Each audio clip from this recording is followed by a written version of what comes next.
Thank you very much, Cathrin. I would next like to give Ivett the floor. Ivett, you did a great study on DNS abuse. Would you briefly introduce your study, please? Good morning, everyone. I hope you can hear me well. Yes, we can. Perfect. So thank you for having me. I'm Ivett Paulovics. I'm a lawyer based in Italy. I'm with expertise in technology law. As already Ms. Bauer mentioned, I'm co-author of the study on DNS abuse, which was the domain name system abuse, which was commissioned by the European Commission DG Connect. And if I may share my screen, I will present some of the slides to present you the results of this study. You should be able to share your screen. In this moment, it is disabled. So if you can just give me the permission. It's Ivett. Yeah. One moment, Ivett. No worries. Always nice to have hybrid events.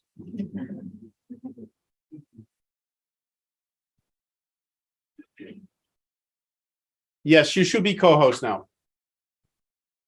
Okay, just 1 second. So please confirm that you can see my screen. Can you see my? Yes, online we can, and we're working on offline. Please go ahead. Okay, and please also confirm that if I'm moving the slides, they are moving, because otherwise. It works fabulously. Okay, perfect. So I start with presenting the objectives of this study. So Ms. Bauer already mentioned the importance of the domain name system, and that scammers are exploiting the domain name system for their scams. So let me just stress again that the proper functioning of internet is critically dependent on the domain name system. And the importance of the domain name system has been also recognized in different legislative directives and regulations of the EU. And Ms. Bauer already mentioned the NIS2 and one directive, which was a directive that harmonized the measures for a high common level of cybersecurity in the EU. So that is the directive which recognizes that the DNS is essential, the domain name system. So why the Commission commissioned this study?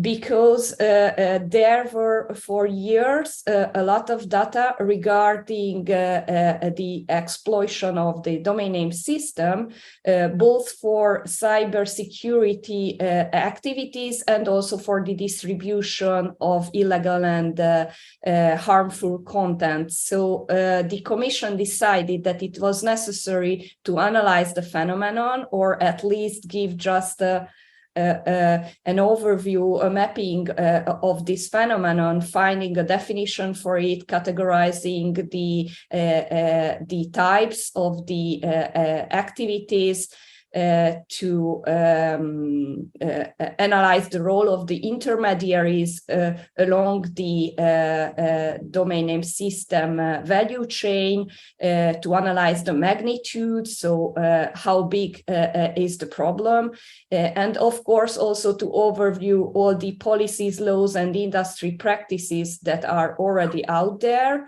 analyze if there are some gaps that should be filled in or in some way with harmonization resolved, and also to elaborate some recommendations on measures which can be both technical and policy measures needed to address this phenomenon.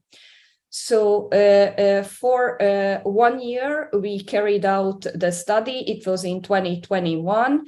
We carried out measurements also real-time measurements regarding the phenomenon in the second quarter of 2021.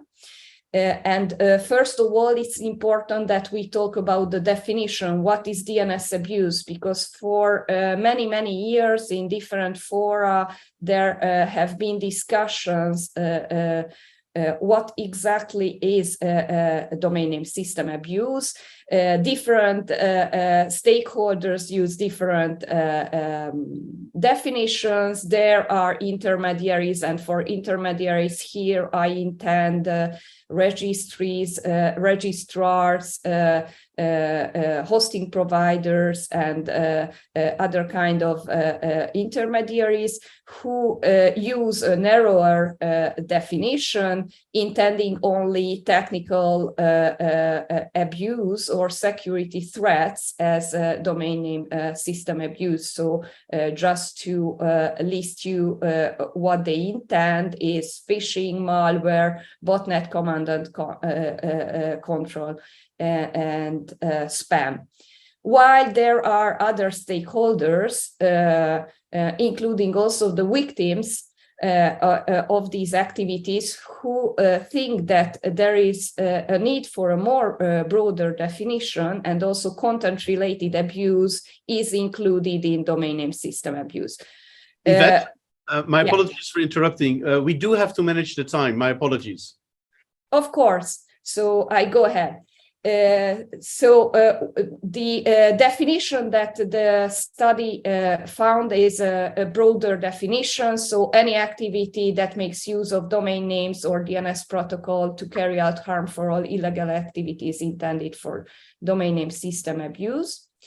And as I mentioned, we also measured different kinds of activities as domain name system abuse, and we studied nearly 500 URLs that anti-phishing working group Fish Tank and OpenFish blacklist as phishing. And we found that on this slide you can see the most targeted brands and names of phishing.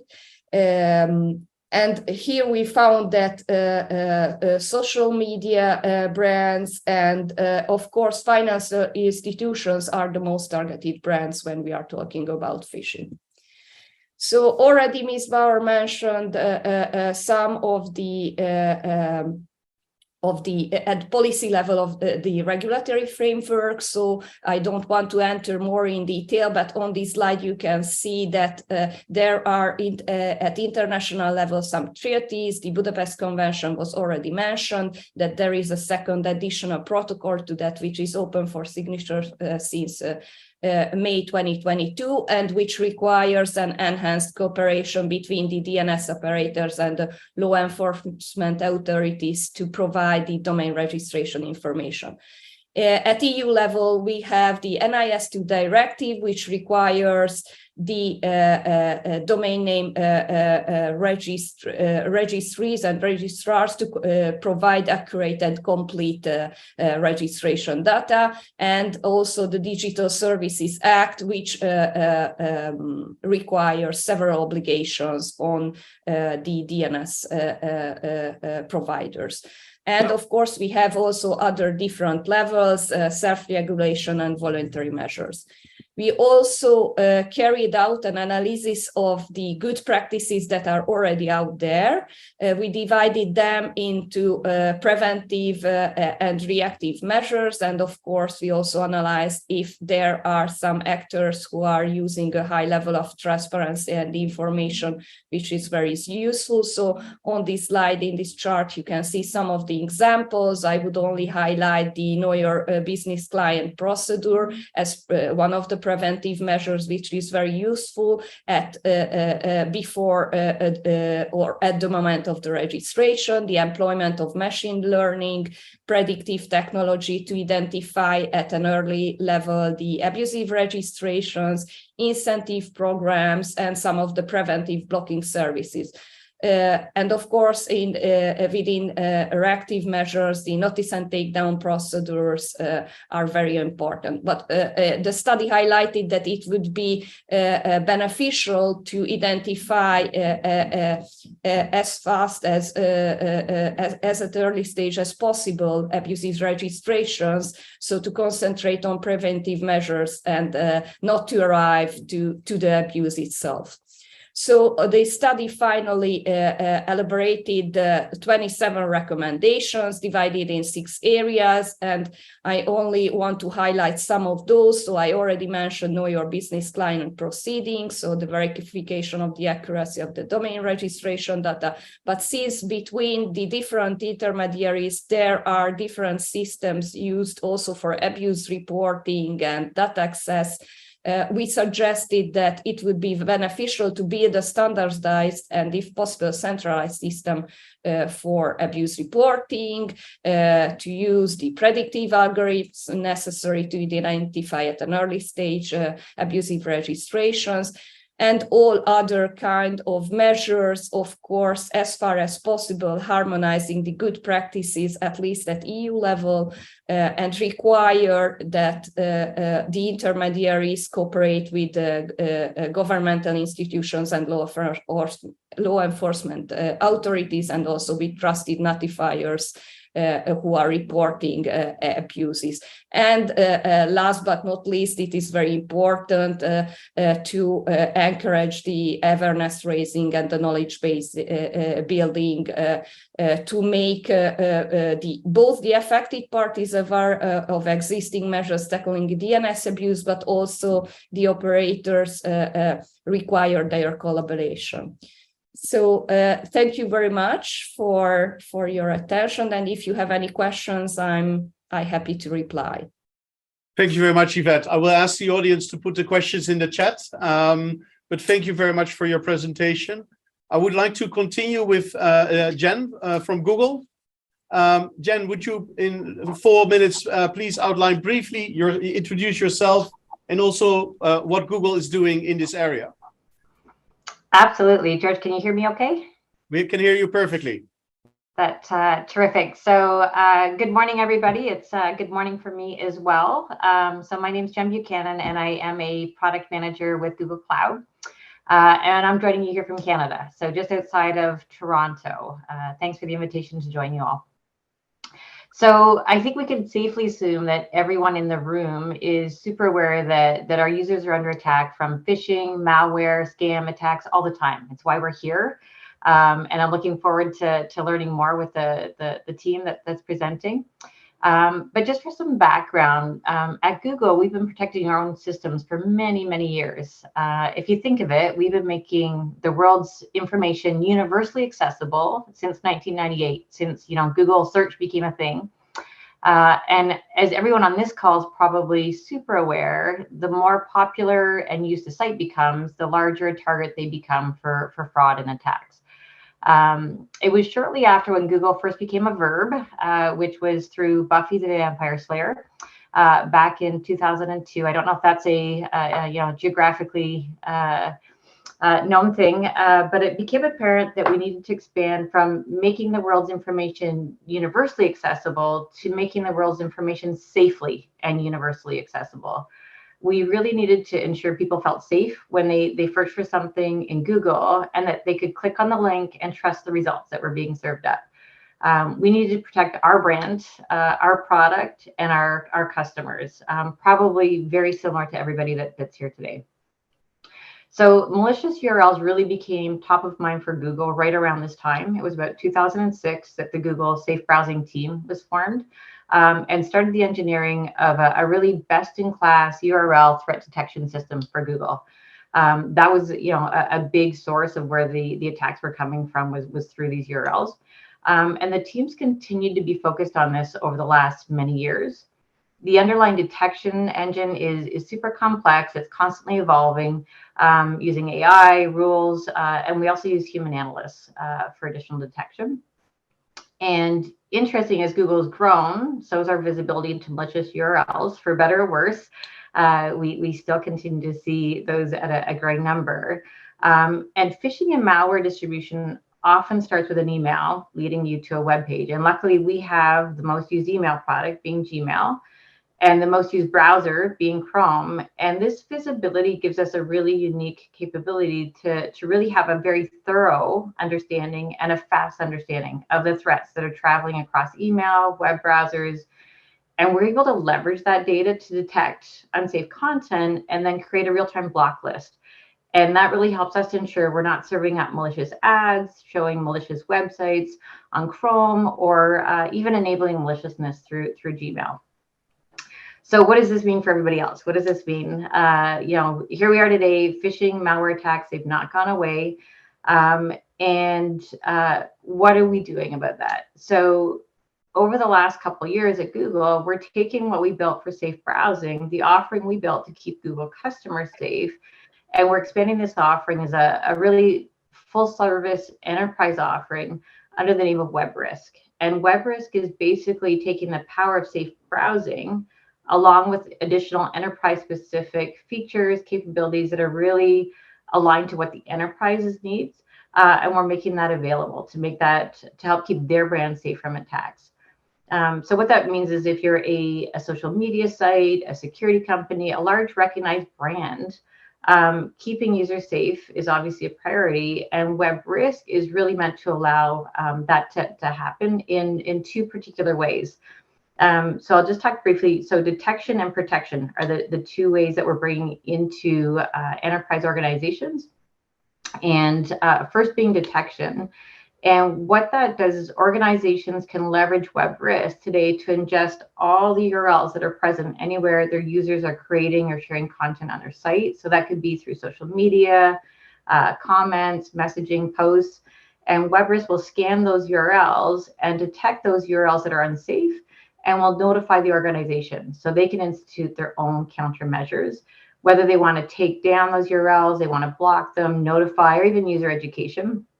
Going back to what Cathrin was talking about, what are they found to work for their users and their businesses?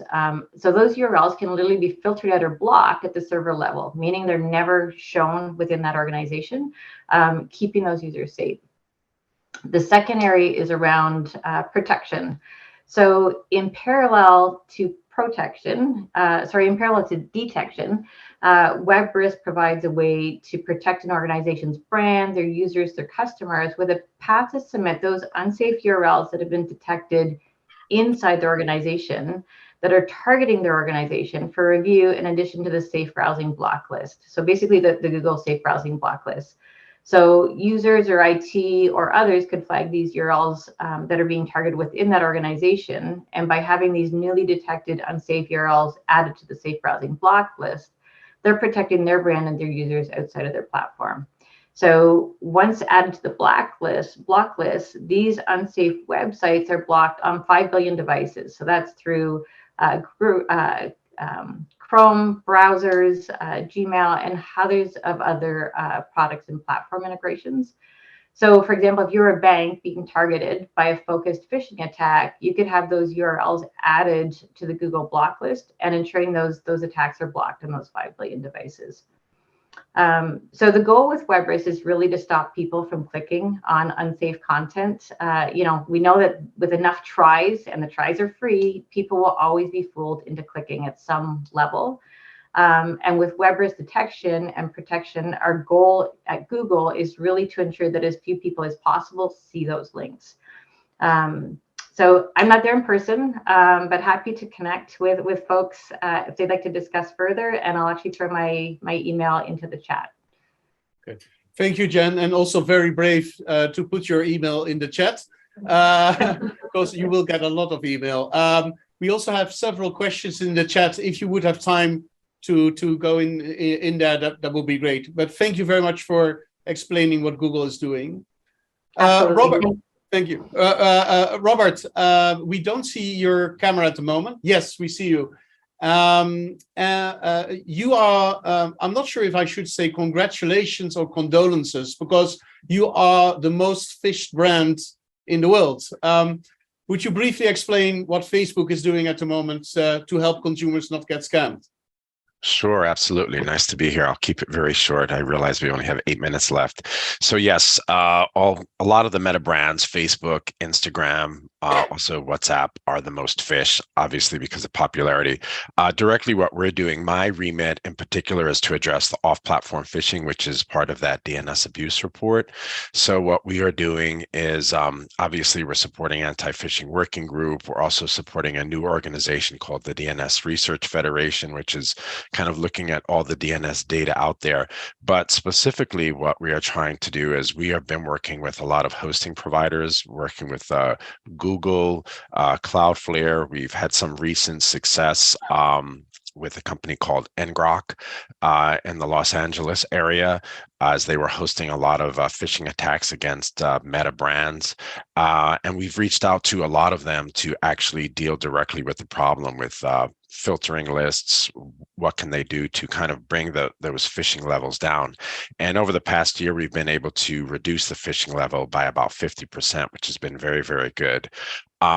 So that's kind of what we've been doing directly. Also indirectly, we have a lot of on-platform phishing, as you can imagine, meaning that the sites that you're seeing off-platform, you see on-platform. And we have been working with a lot of internal groups to make sure that our filtering lists are better. We're constantly revising that, making sure the terms are updated so that we can black hole them, meaning we can take them down off-platform and also send it to our hosting providers as well. So that's kind of what we're doing in a very, very, very short amount of time. Thank you very much, Bobby. Much appreciated. I would like to give the word to Simon. You have been fighting scam for a very, very long time.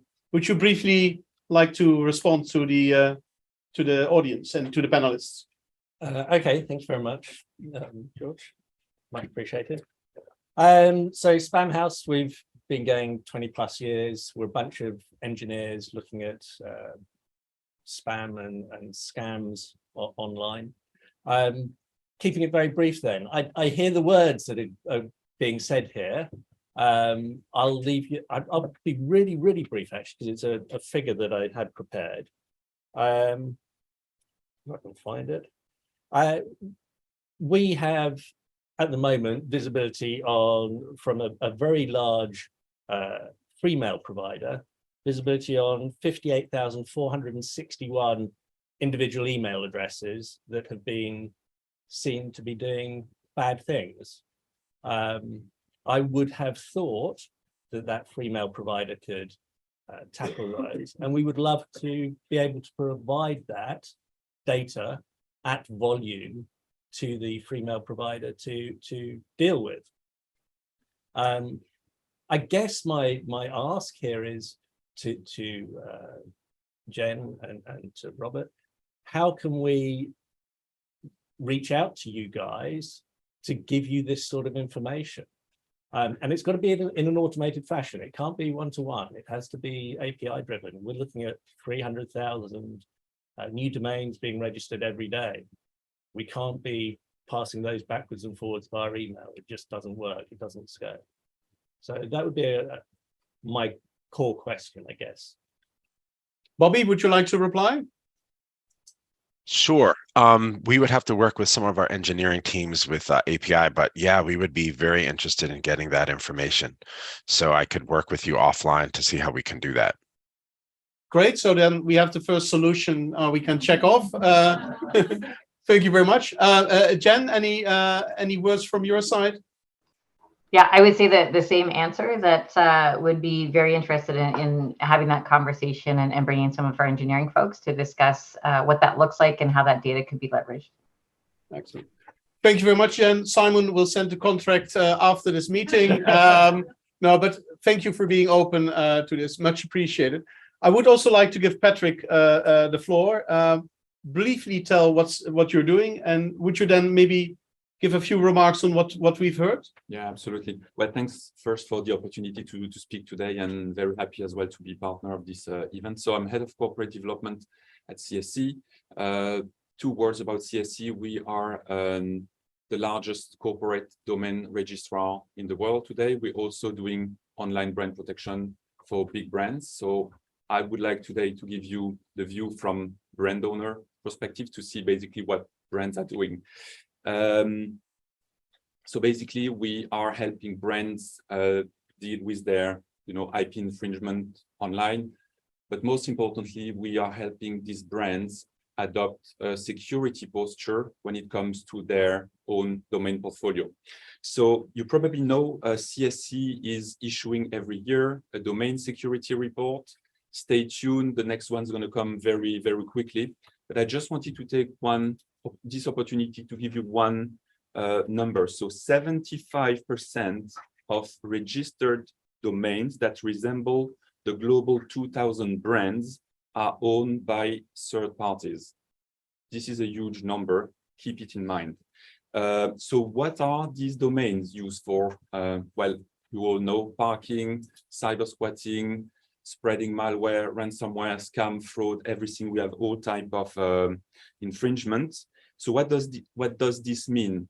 It means that first, bad actors are attacking brand by registering deceptive domains. Okay, this is a reality today, and they are doing malicious, illegal, infringing activities using this domain. But that's only one part of the problem that we have when we speak about domains. Secondly, the bad actors are attacking brands also by targeting the brand own domain portfolio. When you have weaknesses on registrar portals and so on, they can infiltrate the portals and then perform all kind of malicious illegal activities. Example, this is what we call domain hijacking. This is what we call DNS hijacking. This is what we call domain shadowing. It has been very well documented. I remember Brian Krebs writing a few articles about that couple of years ago.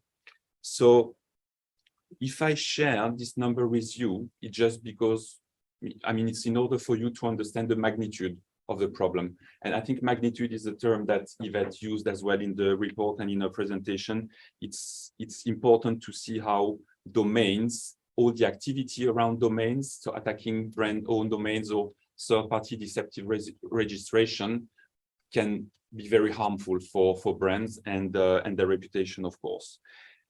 I saw one article from Security Boulevard 2 days ago. This article was about the top 2022 phishing tactics and basically what should be put in place to mitigate all that in 2023. The top 2 tactics which were listed in this article were typo squatting domains, and the second was lookalike domains. So domain is right now a very, very hot topic when it comes to all these like fraud, scams, and so on and so forth. So 2 things that basically brand owners are doing today. So first, they are actively looking at what's going on the internet Wild West. One message that I want to give you is that what we call basic domain monitoring is dead today. What is basic domain monitoring? Basic domain monitoring is all these companies who have like reports by email, sometime once a week or once a month or sometime once a year, telling them, hey, these are the new domains that have been registered, which are including or are lookalike your own brand. This doesn't work anymore. Now we are speaking about threat intelligence. It's a totally different topic. We're speaking about artificial intelligence, we're speaking about machine learning, data correlation, and of course, CSC is helping brands to do that with tools like DomainSec, 3D monitoring, and the different platforms that we have. On the other hand, brands are very active moving towards what we call defense in depth, which is a cybersecurity concept, which is basically adding layers of security to their own domain and their own portfolio. This is highly important. It means that brands are right now looking at what all the cybersecurity agencies are publishing on that. And probably one of the most critical elements on that is obviously to consolidate domain, but once domains are consolidated, have to look at their vital domain, which are the critical domain in the portfolio, and apply what we call a registry lock, which are registry services on all of these domains. So as I would say a quick conclusion, because we're lacking time, I think that brands right now are taking this topic into consideration very seriously. They are very much looking at everything which is going on. There are a lot of discussion. I mean, we've been with Ivett, and I saw a couple of people in the room as well. We've been discussing DNS abuse and all this topic yesterday in Brussels during one of the ECHO meeting. And I think for thinking about what bad actors are doing, I think rights come with responsibilities, of course. And I think bad actors will have to understand this, basically. Yeah. Thank you very much, Patrick. Indeed, with I think I'm quoting Spider-Man if we say with great responsibility, with great strength also comes great responsibility. Simon, I would like to ask you the last question. One of the people suggested that there's some internet actors always pop up in the bad boys of the internet, the ones who are always causing the problems. For example, free TLDs. Should we just shut those down? So it's tempting, isn't it? It's so tempting. But freedom of speech, freedom to live. I think you've got to be really careful applying broad legislative solutions to point problems. I think these are sorts of things that I'm hopeful that the market will eventually work through all this, actually. What you are seeing is you're seeing registries that are taking the high ground. The obvious one that springs to mind is something like .bank. You've got to be a financial institution to get a .bank domain name. At a lower level, you're seeing some registries that are being really quite aggressive in making sure that their properties, their domain names, are only being used for good. Then you have the other end where it's just all bad. And I think eventually you'd go, people are just going to automatically block on it, actually. You just don't want to be receiving anything that comes from that domain. And I think the market will eventually resolve all this. And we're certainly seeing trends in that direction. Thank you very much, Simon. A very balanced response, because you are seeing all the malicious things happening every day. So thank you very much. I also would like to thank the entire panel and also the virtually ones present. Those who are here physically, we're going to give a small gift and we will send this to you. I really would like to thank you for all your time and thank you for keeping up the good work. Thank you very much, and a big applause, please. Thank you. Thank you. Thank you. I will give you one. Thank you. So we're going back to our speakers.